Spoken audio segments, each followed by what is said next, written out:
shot, she wins it.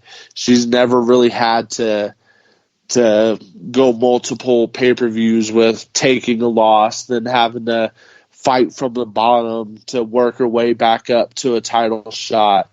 She's never had that chase, and I think that's the biggest flaw in Charlotte's career. Well, one of the biggest issues too, is it really comes down to her last name, and it sounds real dick. Yeah. I mean, Ashley. No, it's exactly right though. Yeah, it is. Well, I don't know how much longer either. I mean, fuck with Ric Flair suing WWE. I mean, he's having that problem with Becky and the whole man thing, and I'm kind of thinking Rick is kind of being a douche about it, but he is. Yeah, I feel like WWE is kind of on the right on this one. That's just me. I mean, I calls it as I sees it. I'm a Flair fan, but damn it, buddy, you're just kind of doing a money grab right now. Yeah, I don't think he needs it to keep his family afloat. We talked about it a little on the last show. I think he's just grasping right now. Yeah, it's a money grab, 100%. Yeah, he knows that they ain't gonna need him too much longer for these shows. Pretty soon, not a lot of people are going to even know who he is. So I think he's just trying to cash in as much as he can. I think he's just trying to, cash in as much as he can right now before they're like, all right, we don't need you no more, buddy. Only time will tell. Sorry about the cough. And I mean, and I wasn't meaning that like a dick way or anything, but it came out like a dick way though. It legit did. Like a couple years ago, you would always see when they had the Hall of Fame people come out and some of these other guys, and now when you don't see Sergeant Slaughter come out or Ricky Steamboat, it's usually just like Flair or Hogan, some of these other older guys. So that's what I mean. Just there comes a point where there's okay. He's always going to be a legend. No one will ever erase Ric Flair. His name's always going to be there. I was meaning it in the sense that, hey, we don't need you. Well, still came out dickish. It did. It did come out dickish. Yeah. I accept that. I'll accept that. But no, so next up was the main event. Yes. Let's talk about this main fucking event. Oh, this match was freaking going great, bro. I gotta use the restroom real quick, and I gotta ask her something. So I'll be right back. Just going ahead. I'll be right back. All right, so this match was going great. Bray and Seth going back and forth, freaking. They're throwing each other to the side of the cell. Freaking Seth was hitting him with chairs. Freaking Bray Wyatt pulled out this big ass freaking mallet. The match was just going really freaking good. And Seth Rollins probably hit Bray Wyatt with I kind of want to go back and watch this match as much as it freaking pissed me off. I kind of want to go back and watch it and just count how many times Seth Rollins freaking curb stomped Bray Wyatt, because it had to be at least 15 times. He was every time he'd curb stomp him, go for a pin. One, Bray Wyatt, the first couple times he kicked out at one, and I was like, holy shit, he just got curb stomped 3 times in a row and he kicked out at one. And then again, Seth Rollins would like curb stomp another 3 or 4 times, go for a pin, and he kicked out at 1 again. And Seth Rollins, you could just tell he's just like, what the hell is it going to take? So freaking curb stomps him a couple more times. He got a 2 count. Bray Wyatt kicks out. And so you can see Seth Rollins getting frustrated. So he starts grabbing chairs. Again, like there's 10 million chairs under the ring for some odd reason. So Seth starts freaking piling chairs on Bray Wyatt's head, gets a ladder, puts it right there. He's like, grabs a toolbox from under the ring and's like hitting the chairs and the ladder with this toolbox. And mind you, again, he's hitting the ladder and the chairs that's on Bray Wyatt's head with the toolbox. The referee's letting all this, the match is going on. It's a Hell in a Cell. Is there rules in Hell in a Cell, Nick? Besides pin your opponent in the ring, right? It's just always been no disqualification. I mean, it's just you win the match. Like, you be the last one fucking alive. That's a Hell in a Cell. Yeah, you have to pin him in the ring. That's the only rule that I've ever known for Hell in a Cell. So, freaking Seth Rollins, he's like looking for some more shit. He gets goes under the ring one more time and pulls out the sledgehammer. And so he goes in the ring, and the ref's telling him, "No, don't do it. You don't want to be that guy." Da da da da. Seth Rollins freaking, and again, the same shit still piled on Bray Wyatt's head: the chairs, the ladder. Seth Rollins wedged the toolbox into the ladder. Freaking takes the sledgehammer, hits it. And what does the referee do? Rings the fucking bell, ends the match by disqualification. Freaking. Sense to me. Like, soon as I heard the bell ring, I'm like, what the fuck?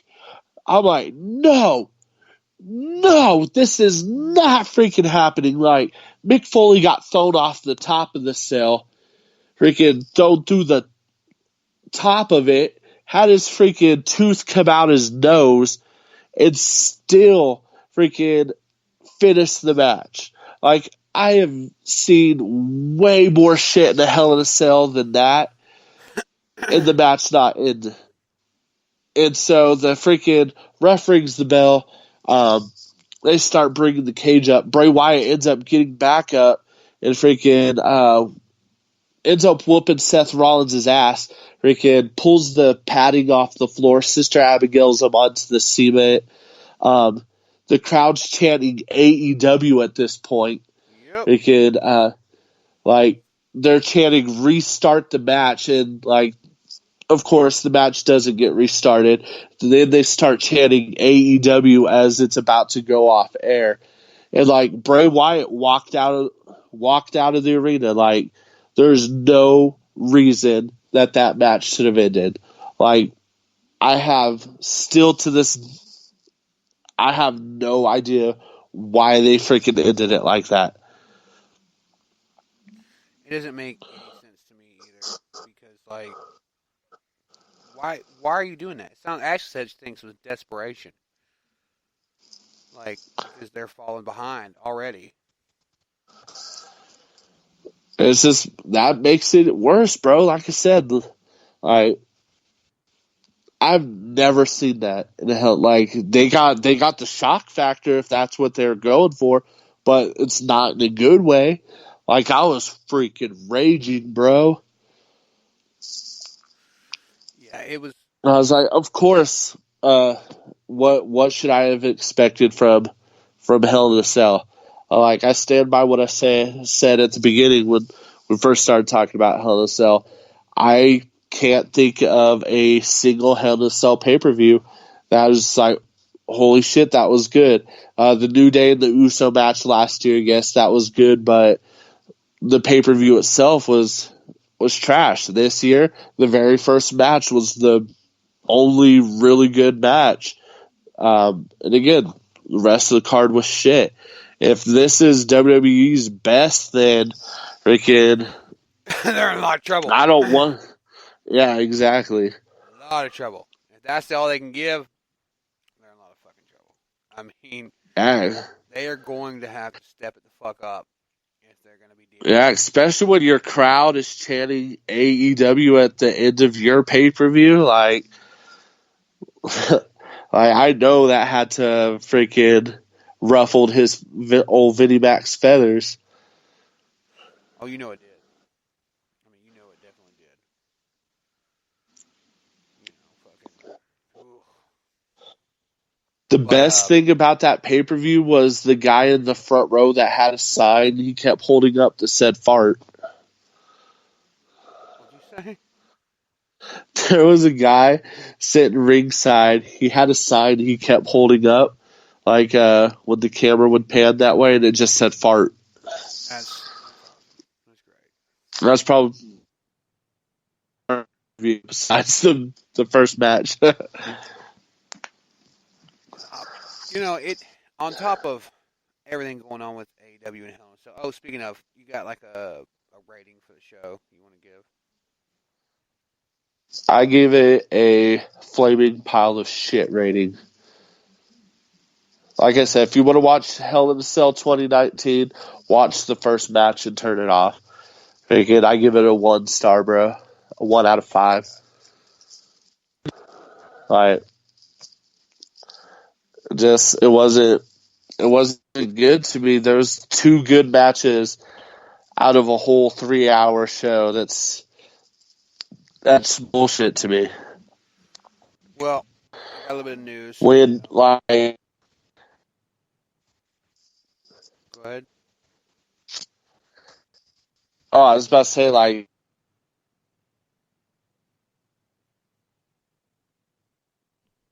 You there, buddy? Broke up.